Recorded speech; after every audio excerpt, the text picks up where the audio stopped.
Hey everyone, and welcome to another edition of Board Games Hitting My Table. So in this series I take a look at all of the games that I've been playing over the last couple of weeks. Now I don't have too many games here because I've been playing a lot of new games, meaning there's another 10 games ranked video coming out soon, and I've just recorded my definitive top 10 of 2022 as well, so keep an eye out for that video. But before I get started on this video, I want to give a shout out to the show sponsor KIENDA.co.uk, who are my go-to online retailer, and if you use the link in my show notes or the QR code, then you can get 5% off your first order. But let's get started by playing a 4-player game of Wallenstein. So I took this to a games night at my local games club, and I taught this to 3 players who had not played the game before. But this is a war game, Euro game hybrid where you are programming your actions out on your player board by, harvesting crops to feed your workers. You're trying to increase your money or make sure you have enough money in order to muster new troops, to move around, all these kind of things. But this game is probably the best game when it comes to the importance of initiative and the importance of the actions being resolved in certain orders. And in this game that we just played, it has some of the most cinematic moments I think I've ever seen with Wallenstein, where there were some big pushes at the end, some huge fights that came down to very narrow margins. And, a new gamer won the game, fair play to them. They got a lot of new buildings built, went for a big push in that second kind of half of the second phase of the game. And this game is just so unique. There's nothing else like it, considering it's a pretty drab looking area control game, but it is so fun. I just love the consequences to your actions here and the massive amounts of variables. So had an absolute blast teaching this to 3 new gamers, and I think we went away with 3 new fans of the game. So that is a 4-player game of Wallenstein. I also played a 3-player game, I believe, of Ra. So Ra is, very hot at the moment, actually. It's really nice to see a game like this, dating back, over 20 years, be in the limelight again, because this has become one of my favourite games of all time. I've had a bit of a strange relationship with it because I started off really liking it, and then I grew to really like it. But then one of my game group aren't too keen on it, so I decided to cull it, and I've got it back, and now I like it more than ever. So this is like a top 20 game for me now. But this is an auction game as you're trying to collect these tiles, and then you are using those tiles to score in different ways. So you've got these like Nile tiles, and you need to get a flood to make them all score. You're trying to have the majority of these pharaohs, collecting buildings. Lots of different things going on here, and I love this idea of only having 1 bid each round and having to leverage that perfectly for the perfect balance and number of tiles. I had some pretty interesting moments here, because I think going into the second epoch, because this game is basically broken down into 3, I went in with pretty much nothing. So I had all the low tiles because I spent all my high ones in the first round, and I didn't pace myself too well there. But one of my opponents played exceptionally well and ended up taking quite a nice win there. But this game is a game that I'll play anytime, anywhere. And since the new versions come out, I'm starting to feel a little bit inferior by having this one, because I'm actually a big fan of the look of the new version, and it looks really nice. And considering it's one of my favourite games, I might be willing to make that investment to upgrade my old Alea version here. But still a fantastic game, that is Ra. Another big Queen box here. We played a 3-player game of Marrakesh. So this one's been right at the top of my want to retable games that I've had on my shelf. This is again the latest Stefan Feld game. Lots of mini games going on here, and we all took a very different approach in this one. I was climbing one of the tracks quite quickly. I didn't quite manage to reach my potential when it comes to grabbing these endgame objectives, where some of my opponents did. I think maybe that's what cost me in the end. But I like the way that you cannot get everything done in this game. It really does stretch you in different ways. It's that failed point salad game, but it has a bunch of mini games all held together through this cube tower system. So I really like it. It's really good. I mean, it's one of those games that I probably won't play all the time because it is a little bit longer than the average Feld, and it does have a little bit of a lengthy setup. But it was a keeper for me.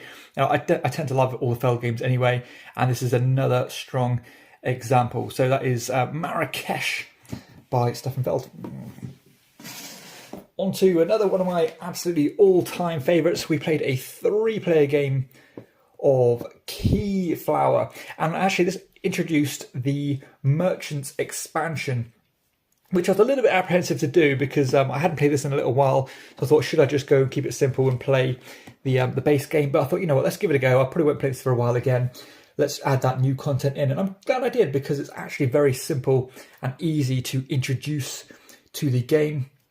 And it adds like these new contracts you can claim for some bonus points. And it means you have to really weigh up about how you're going to spend those resources, what you're trying to collect, and things for the end game scoring.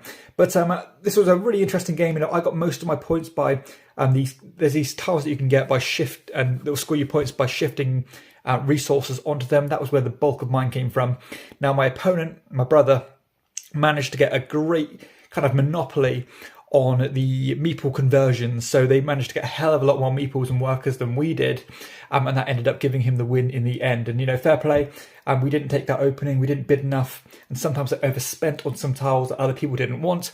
And in a game this balanced and this interesting, and this great, to be honest, those small decisions make all the difference. But this is one of the best hybrid games out there. A mix of bidding, a mix of worker placement, a bit of tile placement as well, a bit of an efficiency puzzle about how you're shifting these resources around.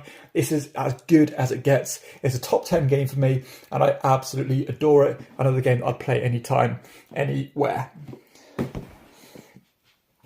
From one Marrakesh to the next, we played a 3-player game of this Marrakesh, which is certainly a big difference, or a big difference between the two. This is like as light as it gets, a simple roll and move game. As you're rolling a dice, you're moving around, laying a bit of carpet, and trying not to land on your opponent's carpets, because for every space or every bit of carpet in terms of the square coverage, you have to pay that money to your opponent. A very charming little family-friendly game. It almost feels like a keepsake gimmick, but it just works. And we played this so many times over the years, so it has become a bit of a go-to filler for us. And this was a nice one. So that is Marrakesh. And the final game that I'm talking about is Jerusalem, Anno Domini. So this is a game that I've reviewed recently. It's quite hot at the moment. I think a big part of that is because of the theme here. It's definitely a different idea of trying to put your meeples around the Last Supper table. And I think Devere have got some good faith with the board game kind of community at the moment, because they're putting some interesting stuff out there. But I did review this one very positively on the channel, and I still feel the same way. There's some great stuff going on here. It's a kind of a card-driven area control game. Some good hand management, some good resource management. And this game we just played was particularly difficult because we used a random assortment of these kind of location tiles which dictate which cards you need to build in columns. But one of the symbols on the cards was not in our setup at all, meaning that the cards there were a lot rarer and harder to get, and building those columns was much more difficult. So I definitely did struggle in that respect, and I generally don't do well at this game anyway, but it doesn't really hamper my or dampen my experience, because I think it's still so solid.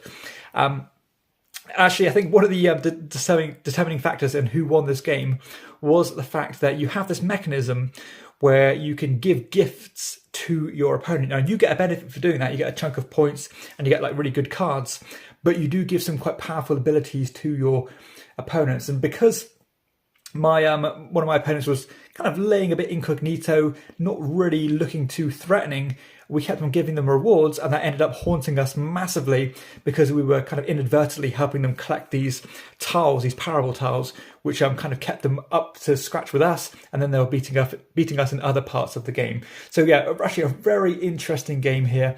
I'm really kind of keen to try this or teach this to some players who haven't played it before, because it feels different, but it still feels familiar at the same time. Surprisingly intuitive. It looks great on the table, and I think it's just snuck on to my top 100 at the moment. So it'll be interesting to see if it stays there until the end of the year when I do my top 100. But that is Jerusalem, Anno Domini. So that concludes the video. You know, not too many games here, again, because I have mostly been playing new ones. But if you have enjoyed the video, please be sure to hit like and subscribe to the channel and check out my other videos too. But for everybody else, I'll see you next time on Chairman of the Board. Bye-bye.